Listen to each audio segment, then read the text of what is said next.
በስመ አብ ወወልድ ወመንፈስ ቅዱስ አሃዱ አምላክ አሜን።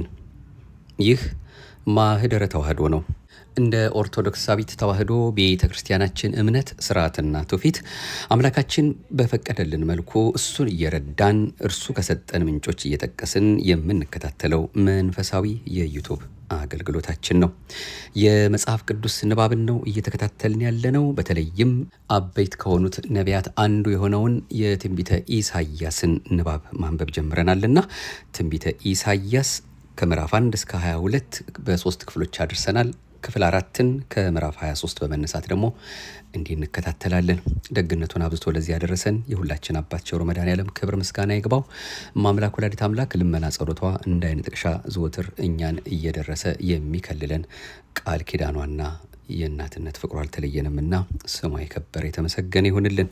የቅዱሳን አምላክ በቅዱሳኑ አድሮ የነገረንን በነቢያቱ አድሮ ያስተማረንን እንግዲህ እንዲህ እንከታተላለን። ትንቢተ ኢሳይያስ ምዕራፍ 23 ስለ ጢሮስ የተነገረ ሸክም። የተርሴስ መርከቦች ሆይ አልቅሱ፣ ፈርሷልና ቤት የለም መግባትም የለም። ከኪቲም አገር ጀምሮ ተገልጦላቸዋል። እናንተ በደሴት የምትኖሩ በባህርም የሚሻገሩ የሲዶና ነጋዴዎች፣ ንግድ የሞሉባችሁ ሆይ ጸጥ በሉ። የሺሖር ዘርና የአባይ ወንዝ መከር በብዙ ውሆች ላይ ገቢዋ ነበረ፣ እርሷም የአሕዛብ መናገጃ ነበረች። ሲዶና ሆይ የባህር ምሽግ አላማጥኩም፣ አልወለድኩም፣ ጎበዛዘትንም አላሳደግኩም፣ ደናግልንም አላሳደግኩም ብሎ ተናግሯልና እፈሪ። ወሬዋ ወደ ግብፅ በደረሰ ጊዜ በጢሮስ ወሬ ምጥ ይይዛቸዋል። ወደ ተርሴስ ተሻገሩ፣ እናንተ በደሴት የምትኖሩ አልቅሱ።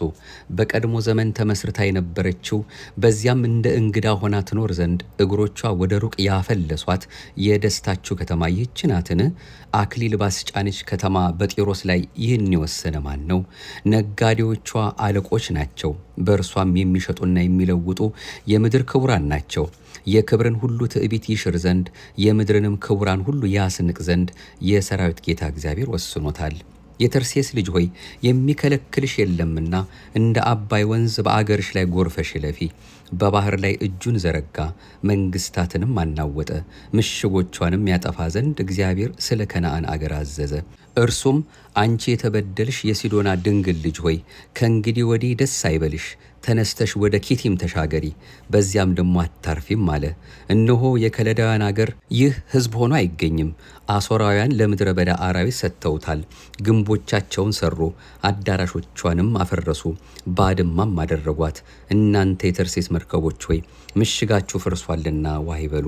በዚያም ቀን እንዲህ ይሆናል፣ ጢሮስ እንደ አንድ ንጉሥ ዘመን 70 ዓመት ያህል የተረሳች ትሆናለች። ከ70 ዓመት በኋላ ግን ለጢሮስ በጋለሞታ ዘፈን እንደሚሆን እንዲሁ ይሆናል። አንቺ የተረሳሽ ጋለሞታ ሆይ መሰንቆ ያዢ፣ በከተማ ላይም ዙሪ፣ መታሰቢያም ይሆንልሽ ዘንድ ዜማን አሳምሪ፣ ዘፈንሽንም አብዢ። ከ70 ዓመትም በኋላ እግዚአብሔር ጢሮስን ይጎበኛታል፣ ወደ ዋጋዋም ትመለሳለች። ደግሞም በምድር ፊት ላይ ከሆኑ ከዓለም መንግስታት ሁሉ ጋር ትገለሙታለች። ንግዷና ዋጋዋ ለእግዚአብሔር የተቀደሰ ይሆናል። ንግዷም በልተው ይጠግቡ ዘንድ ማለፊያም ልብስ ይለብሱ ዘንድ በእግዚአብሔር ፊት ለሚኖሩ ይሆናል እንጂ በዕቃ ቤትና በግምጃ ቤት ውስጥ አይከተትም። ትንቢተ ኢሳይያስ ምዕራፍ 24 እነሆ እግዚአብሔር ምድርን ባዶ ያደርጋታል፣ ባድማም ያደርጋታል፣ ይገለብጣትማል። በእርሷም የተቀመጡትን ይበትናል። እንደ ሕዝቡም እንዲሁ ካህኑ፣ እንደ ባሪያውም እንዲሁ ጌታው፣ እንደ ባሪያይቱም እንዲሁ እመቤቷ፣ እንደሚገዛም እንዲሁ የሚሸጠው፣ እንደ አበዳሪውም እንዲሁ ተበዳሪው፣ እንደ ዕዳ አስከፋዩም እንዲሁ ዕዳ ከፋዩ ይሆናል። ምድር መፈታትን ትፈታለች፣ ፈጽማም ትበላሻለች። እግዚአብሔር ይህን ቃል ተናግሯልና። ምድርም አለቀሰች ረገፈችም፣ ዓለም ደከመች ረገፈችም። የምድርም ሕዝብ ታላላቆች ደከሙ። ምድርም ከሚቀመጡባት በታች ረክሳለች። ሕጉን ተላልፈዋልና ሥርዓቱንም ለውጠዋልና የዘላለሙንም ቃል ኪዳን አፍርሰዋልና። ስለዚህ መርገም ምድርን ትበላለች፣ በእርሷም የተቀመጡ ይቀጣሉ። ስለዚህ የምድር ሰዎች ይቃጠላሉ፣ ጥቂት ሰዎችም ይቀራሉ። የወይን ጠጅ አለቀሰች፣ የወይን ግንድ ደከመች። ልባቸው ደስ ያለው ሁሉ ተከዙ። የከበሮ ሐሴት ቀርቷል፣ የደስተኞች ድምፅ ዝም ብሏል። የመሰንቆ ደስታ ቀርቷል፣ እየዘፈኑም የወይን ጠጅን አይጠጡትም። የሚያሰክር መጠጥ ለሚጠጡት መራራ ይሆናል። ባድማ የሆነችው ከተማ ፈረሰች። ቤት ሁሉ ማንም እንዳይገባበት ተዘጋ።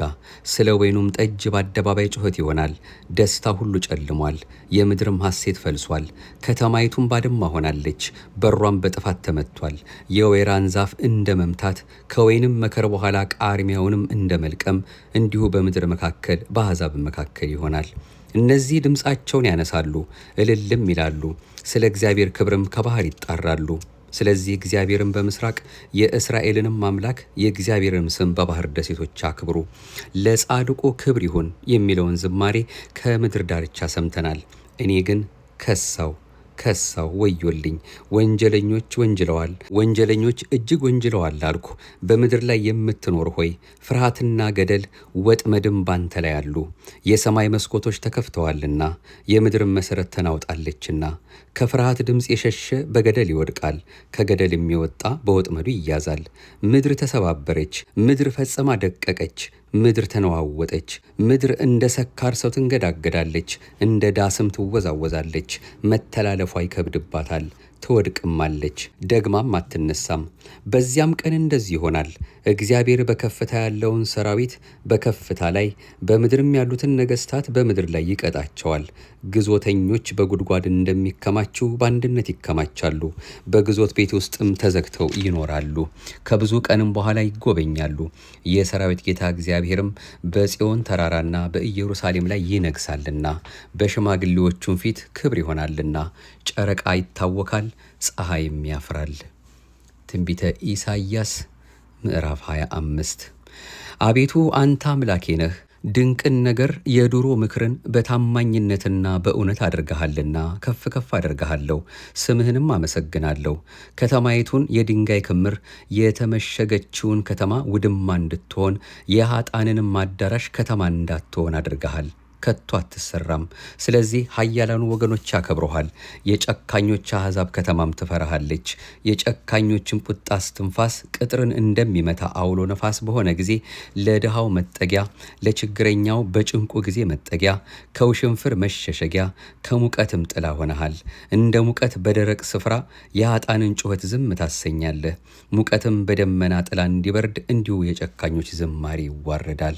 የሰራዊት ጌታ እግዚአብሔርም ለሕዝብ ሁሉ በዚህ ተራራ ላይ ታላቅ የሰባ ግብዣ፣ ያረጀ የወይን ጠጅ፣ ቅልጥም የሞላባቸው የሰቡ ነገሮች፣ የጥሩና ያረጀ ወይን ጠጅ ግብዣ ያደርጋል። በዚህም ተራራ ላይ በወገኖች ሁሉ ላይ የተጣለውን መጋረጃ፣ በአሕዛብም ሁሉ ላይ የተዘረጋውን መሸፈኛ ያጠፋል። ሞትን ለዘላለም ይውጣል። ጌታ እግዚአብሔርም ከፊት ሁሉ እንባን ያብሳል፣ የሕዝቡንም ስድብ ከምድር ሁሉ ላይ ያስወግዳል። እግዚአብሔር ተናግሯልና። በዚያም ቀን እነሆ አምላካችን ይህ ነው፣ ተስፋ አድርገነዋል፣ ያድነንማል። እግዚአብሔር ይህ ነው፣ ጠብቀነዋል፣ በማዳኑ ደስ ይለናል፣ ሐሴትም እናደርጋለን ይባላል። የእግዚአብሔርም እጅ በዚህ ተራራ ላይ ታርፋለች። ጭድም በጭቃ ውስጥ እንደሚረገጥ እንዲሁ ሞዓብ በስፍራው ይረገጣል። ዋናተኛም ሲዋኝ እጁን እንደሚዘረጋ እንዲሁ በመካከሉ እጁን ይዘረጋል። ነገር ግን እግዚአብሔር ትዕቢቱን ከእጁ ተንኮል ጋር ያዋርዳል። የተመሸገውንም ከፍ ከፍ ያለውንም ቅጥርህን ዝቅ ያደርገዋል፣ ያዋርደውማል፣ ወደ መሬትም እስከ አፈር ድረስ ይጥለዋል። ትንቢተ ኢሳይያስ ምዕራፍ 26። በዚያም ቀን ይህ ቅኔ በይሁዳ ምድር ይዘመራል። የጸናች ከተማ አለችን፣ ለቅጥርና ለምሽግ መድኃኒትን ያኖርባታል። እውነትን የሚጠብቅ ጻድቅ ሕዝብ ይገባ ዘንድ በሮችን ክፈቱ። በአንተ ላይ ታምናለችና በአንተ ለምትደገፍ ነፍስ ፈጽመህ በሰላም ትጠብቃታለህ። ጌታ እግዚአብሔር የዘላለም አምባ ነውና ለዘላለም በእግዚአብሔር ታመኑ። በከፍታ የሚኖሩትን ሰዎች ዝቅ ያደርጋል፣ ከፍ ያለችውን ከተማ ያዋርዳል። እስከ መሬትም ድረስ ያወርዳታል፣ እስከ አፈርም ድረስ ይጥላታል። የድሃ እግርም የችግረኛ ማረጋገጥ ትረግጣታለች። የጻድቃን መንገድ ቅን ናት። አንተ ቅን የሆንክ የጻድቃንን መንገድ ታቃናለህ። አቤቱ በፍርድ መንገድ ተስፋ አድርገንሃል። ስምህም መታሰቢያህም የነፍሳችን ምኞት ነው። ፍርድህን በምድር ባደረግክ ጊዜ በዓለም የሚኖሩ ጽድቅን ይማራሉና። ነፍሴ በሌሊት ትናፍቅሃለች፣ መንፈሴም በውስጤ ወደ አንተ ትገሰግሳለች። ለኃጢአተኛ ሞገስ ቢደረግለት ጽድቅን አይማርም። በቅኖች ምድር ክፉን ነገር ያደርጋል፣ የእግዚአብሔርንም ግርማ አያይም። አቤቱ እጅህ ከፍ ከፍ አለች፣ አላዩምም። ነገር ግን በሕዝብህ ላይ ያለህን ቅናት አይተው ያፍራሉ። እሳትም ጠላቶችህን ትበላለች። አቤቱ ሥራችን ሁሉ ሰርተህልናልና ሰላምን ትሰጠናለህ። አቤቱ አምላካችን ሆይ ካንተ በቀር ሌሎች ጌቶች ገዝተውናል። ነገር ግን በአንተ ብቻ ስምህን እናስባለን። እነርሱ ሞተዋል፣ በሕይወት አይኖሩም፣ ጠፍተዋል፣ አይነሱም። ስለዚህ አንተ ጎብኝተሃቸዋል፣ አጥፍተሃቸውማል። መታሰቢያቸውንም ሁሉ ምን አድርገሃል? ሕዝብን አበዛህ። አቤቱ ሕዝብን አበዛህ፣ አንተም ተከበርክ፣ የአገሪቱንም ዳርቻ ሁሉ አሰፋህ። አቤቱ በመከራ ጊዜ ፈለጉህ፣ በገሰጽካቸውም ጊዜ ልመናቸውን ወደ አንተ አፈሰሱ። የጸነሰች ሴት ለመውለድ ስትቀርብ እንደምትጨነቅና በምጥ እንደምትጮህ አቤቱ እንዲሁ በፊትህ ሆነናል። እኛ ጸንሰናል፣ ምጥም ይዞናል፣ ነፍስንም እንደምንወልድ ሆነናል። በምድርም ደህንነት አላደረግንም፣ በዓለምም የሚኖሩ ይወድቃሉ። ሙታን ሕያዋን ይሆናሉ፣ ሬሳዎችም ይነሳሉ። በምድር የምትኖሩ ሆይ ጠልህ የብርሃን ጠል ነውና ምድርም ሙታንን ታወጣለችና ንቁ ዘምሩም። ሕዝቤ ሆይ ና ወደ ቤትህ ግባ፣ ደጅህን በኋላህ ዝጋ። ቁጣ እስኪያልፍ ድረስ ጥቂት ጊዜ ተሸሸግ። በምድር በሚኖሩት ላይ በበደላቸው ምክንያት ቁጣውን ያመጣባቸው ዘንድ እነሆ እግዚአብሔር ከስፍራው ይወጣል። ምድርም ደሟን ትገልጣለች፣ ሙታኖቿንም ከእንግዲህ ወዲህ አትከድንም። ትንቢተ ኢሳይያስ ምዕራፍ 27።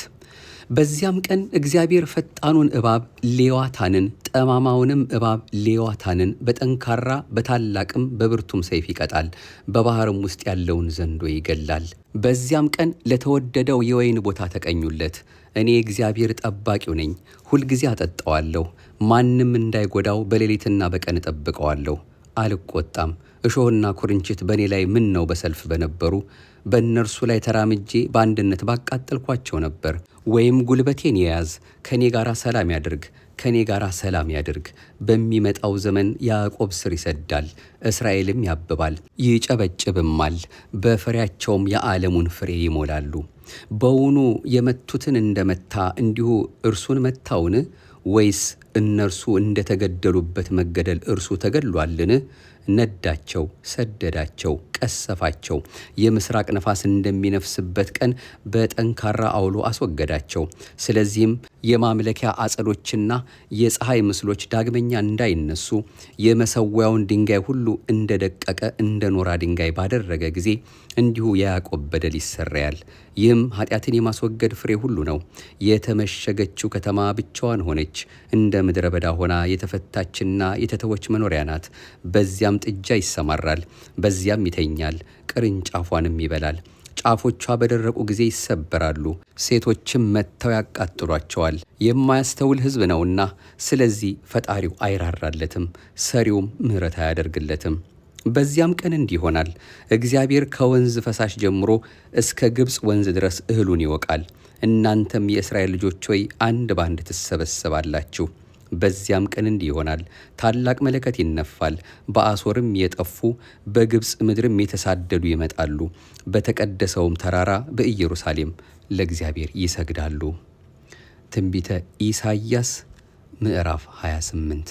ለኤፍሬም ሰካሮች ትዕቢት አክሊል፣ በወይን ጠጅ ለተሸነፉ በወፍራም ሸለቋቸው ራስ ላይ ላለችም ለረገፈች ለክብሩ ጌጥ አበባ ወዮ! እነሆ በጌታ ዘንድ ኃያል ብርቱ ይሆናል። እንደ በረዶ ወጨፎ፣ እንደሚያጠፋም አውሎ ነፋስ፣ እንደሚያጥለቀልቅም እንደ ታላቅ ውሃ ፈሳሽ በጠነከረ እጅ ወደ ምድር ይጥላል። የኤፍሬም ሰካሮች ትዕቢት አክሊል በእግር ይረገጣል። በወፍራሙ ሸለቆ ራስ ላይ ያለች የረገፈች የክብሩ ጌጥ አበባ ከመከር በፊት አስቀድማ እንደምትበስል በለስ ትሆናለች። ሰው ባያት ጊዜ በእጁ እንዳለች ይበላታል። በዚያ ቀን የሰራዊት ጌታ እግዚአብሔር ለቀሩት ሕዝቡ የክብር ዘውድና የጌጥ አክሊል ይሆናል። በፍርድ ወንበር ላይ ለሚቀመጥም የፍርድ መንፈስ፣ ሰልፉን ወደ በር ለሚመልሱም ኃይል ይሆናል። እነዚህም ደግሞ ከወይን ጠጅ የተነሳ ይስታሉ፣ ከሚያሰክር መጠጥ የተነሳ ይፋንናሉ። ካህኑና ነቢዩ ከሚያሰክር መጠጥ የተነሳ ይስታሉ፣ በወይን ጠጅም ይዋጣሉ። ከሚያሰክር መጠጥ የተነሳ ይፋንናሉ፣ በራእይ ይስታሉ፣ በፍርድም ይሰናከላሉ። ማዕዱ ሁሉ ትፋትንና እርኩሰትን ተሞልቷታል፣ ንጹሕ ስፍራ እንኳ የለም። እውቀትን ለማን ያስተምረዋል? ወይስ ወሬ ማስተዋልን ለማን ይሰጣል? ወተትን ለተዉ ወይስ ጡትን ለጣሉ ነውን? ትእዛዝ በትእዛዝ ትእዛዝ በትእዛዝ፣ ሥርዓት በሥርዓት፣ ሥርዓት በስዕራት፣ ጥቂት በዚህ ጥቂት በዚያ ነው። በባዕድ አፍ በልዩም ልሳን ለዚህ ሕዝብ ይናገራል። እርሱም እረፍት ይህች ናት፣ የደከመውን አሳርፉ፣ ይህችም ማረፊያ ናት አላቸው። እነርሱ ግን መስማትን እምቢ አሉ። ስለዚህ ሄደው ወደ ኋላ እንዲወድቁ እንዲሰበሩም ተጠምደውም እንዲያዙ የእግዚአብሔር ቃል ትእዛዝ በትእዛዝ፣ ትእዛዝ በትእዛዝ፣ ሥርዓት በሥርዓት፣ ሥርዓት በስዕራት፣ ጥቂት በዚህ ጥቂት በዚያ ይሆንላቸዋል። ስለዚህ በኢየሩሳሌም ያለውን ሕዝብ የምትገዙ ፌዘኞች ሆይ የእግዚአብሔርን ቃል ስሙ። እናንተም ከሞት ጋር ቃል ኪዳን አድርገናል፣ ከሲኦልም ጋር ተማምለናል፣ ሐሰትን መሸሸጊያችን አድርገናልና በሐሰትም ተሰውረናልና የሚትረፈረፍ መቅሰፍት ባለፈ ጊዜ አይደርስብንም ስላላችሁ፣ ስለዚህ ጌታ እግዚአብሔር እንዲህ ይላል፣ እነሆ በጽዮን ድንጋይን ለመሠረት አስቀምጣለሁ፣ የተፈተነውን የከበረውን መሠረቱ የጸናውን የማዕዘን ድንጋይ የሚያምንም አያፍርም። ለገመድ ፍርድን ለቱንቢም ጽድቅን አደርጋለሁ። በረዶም የሐሰትን መሸሸጊያ ይጠርጋል፣ ውኆችም መሰወሪያውን ያሰጥማሉ። ከሞትም ጋር ያደረጋችሁት ቃል ኪዳን ይፈርሳል፣ ከሲኦልም ጋር የተማማላችሁት መሐላ አይጸናም። የሚትረፈረፍ መቅሰፍት ባለፈ ጊዜ ትረገጡበታላችሁ፣ ባለፈም ጊዜ ይወስዳችኋል። ማለዳ ማለዳ ቀንና ሌሊት ያልፋል፣ ወሬውንም ማስተዋል ድንጋጤ ይሆናል። ሰው በእርሱ ላይ ተዘርግቶ ቢተኛ አልጋው አጭር ነው። ሰውም ሰውነቱን መሸፈን ቢወድ መጎናጸፊያ ጠባብ ነው። እግዚአብሔርም ሥራውን ማለት እንግዳ ሥራውን ይሠራ ዘንድ አድራጎቱንም ማለት ያልታወቀውን አድራጎቱን ያደርግ ዘንድ በፐራሲም ተራራ እንደነበረ ይነሳል፣ በገባውንም ሸለቆ እንደነበረ ይቆጣል። አሁንም በምድር ሁሉ ላይ የሚጸናውን የጥፋት ትእዛዝ ከሰራዊት ጌታ ከእግዚአብሔር ዘንድ ሰምቻለሁና እስራትን እንዳይጸናባቸው አታፊዙ። አድምጡ፣ ድምፄንም ስሙ፣ ልብ አድርጉ፣ ንግግሬንም ስሙ። በውኑ ገበሬ ሊዘራ ሁልጊዜ ያርሳልን? ወይስ ሁልጊዜ እርሻውን ያገለግላልን? ጓሉንስ ይከሰክሳልን? እርሻውን ባስተካከለ ጊዜ ጥቁሩን አዝሙድ ከሙኑንም ስንዴውንም በተርታ ገብሱንም በስፍራው አጃንም በደረጃው የሚዘራ አይደለምን? ይህንም ብልሃት አምላኩ ያስታውቀዋል ያስተምረውማል። ጥቁሩ አዝሙድ በተሳለች ማኬጃ አያስኬድም፣ የሰረገላም መንኮራኩር በከሙን ላይ አይዞርም። ነገር ግን ጥቁሩ አዝሙድ በሽመል ከሙኑም በበትር ይወቃል። የእንጀራ እህል ይደቃልን? ለዘላለም አያስኬደውም። የሰረገላውን መንኮራኩርና ፈረሶቹን ምንም ቢያስኬድበት አያደቀውም። ይህም ደግሞ ድንቅ ምክር ከሚመክር በግብሩ ማለፊያ ከሆነው ከሰራዊት ጌታ ከእግዚአብሔር ወጥቷል። ትንቢተ ኢሳይያስ ምዕራፍ 29። ዳዊት ለሰፈረባት ከተማ ለአርኤል ወዮላት። ዓመት በዓመት ላይ ጨምሩ፣ በዓላትም ይመለሱ። አርኤልንም አስጨንቃለሁ፣ ልቅሶና ዋይታም ይሆንባታል። እንደ አርኤልም ትሆንልኛለች። በዙሪያሽም እሰፍራለሁ፣ በቅጥርም ከብቤ አስጨንቅሻለሁ። አምባም በላይሽ አቆማለሁ፣ ትዋረጅማለሽ። በመሬትም ላይ ሆነሽ ትናገሪያለሽ። ቃልሽም ዝቅ ብሎ ከአፈር ይወጣል፣ ድምፅሽም ከመሬት እንደሚወጣ እንደ መናፍስት ጠሪ ድምፅ ይሆናል። ቃልሽም ከአፈር ወጥቶ ይጮኻል። ነገር ግን የጠላቶችሽ ብዛት እንደ ደቀቀ ትቢያ፣ የጨካኞችም ብዛት እንደሚያልፍ ገለባ ይሆናል። ድንገትም ፈጥኖ የሰራዊት ጌታ እግዚአብሔር በነጎድጓድ በምድርም መናወጥ በታላቅም ድምፅ በአውሎ ነፋስም በወጨፎም በምትበላም በእሳት ነበልባል ይጎበኛታል።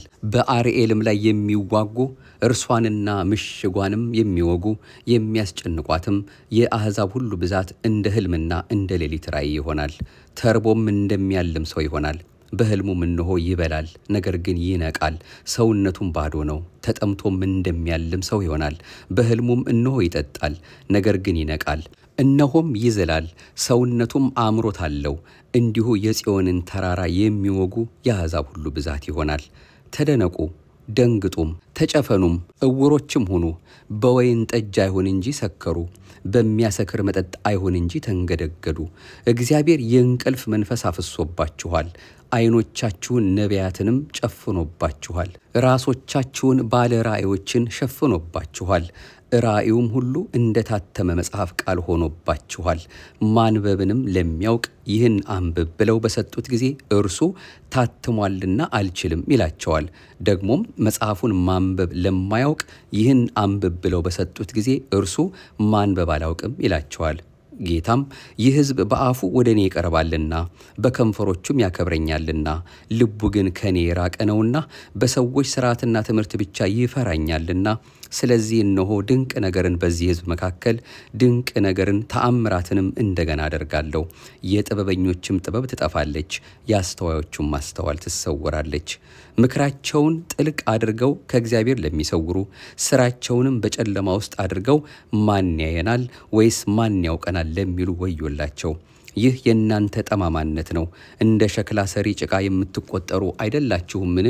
በውኑ ሥራ ሰሪውን አልሰራኸኝም ይለዋልን? ወይስ የተደረገው አድራጊውን አታስተውልም ይለዋልን? ሊባኖስ እንደ ፍሬያማ እርሻ ሊለወጥ ፍሬያማውም እርሻ እንደ ዱር ሊቆጠር ጥቂት ዘመን የቀረ አይደለምን? በዚያም ቀን ደንቆሮች የመጽሐፍን ቃል ይሰማሉ፣ የዕውሮችም ዓይኖች ከጭጋግና ከጨለማ ተለይተው ያያሉ። የዋሃን ደስታቸውን በእግዚአብሔር ያበዛሉ፣ በሰዎች መካከል ያሉ ችግረኞችም ሐሴትን በእስራኤል ቅዱስ ያደርጋሉ። ጨካኝ ሰው አልቋልና ፌዘኛውም ጠፍቷልና ለኃጢአትም የደፈጡ ሁሉ ይቆረጣሉና እነዚህም ሰውን በነገር በደለኛ የሚያደርጉ በበርም ለሚገስጸው አሽክላ የሚያኖሩ ጻድቁንም በከንቱ ነገር የሚያስቱ ናቸው።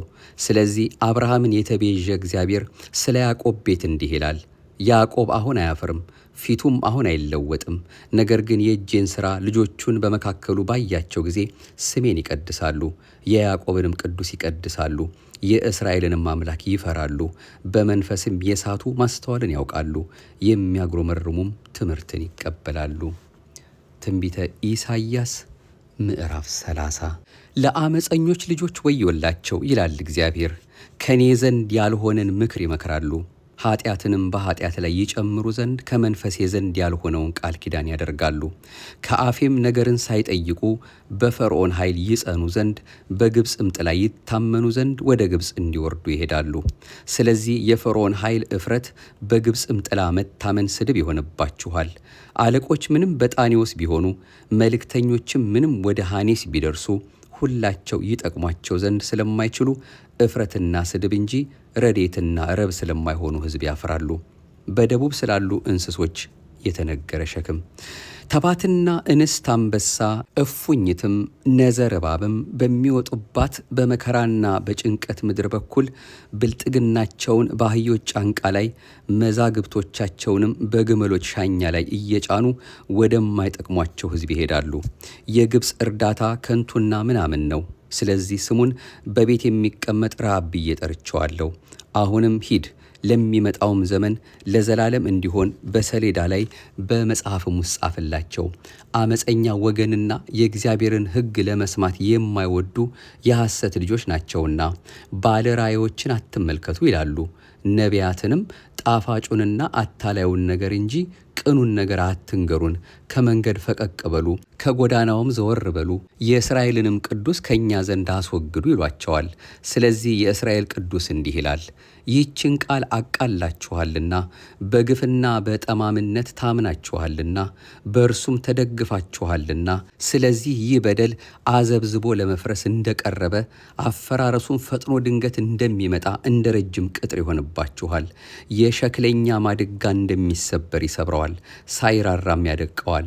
ከስባሪውም እሳት ከማንደጃ የሚወስዱበት ወይም ውሃ ከጉድጓድ የሚቀዱበት ገል አይገኝም። የእስራኤል ቅዱስ ጌታ እግዚአብሔር እንዲህ ይላልና፣ በመመለስና በማረፍ ትድናላችሁ፣ በጸጥታና በመታመን ኃይል ይሆንላችኋል።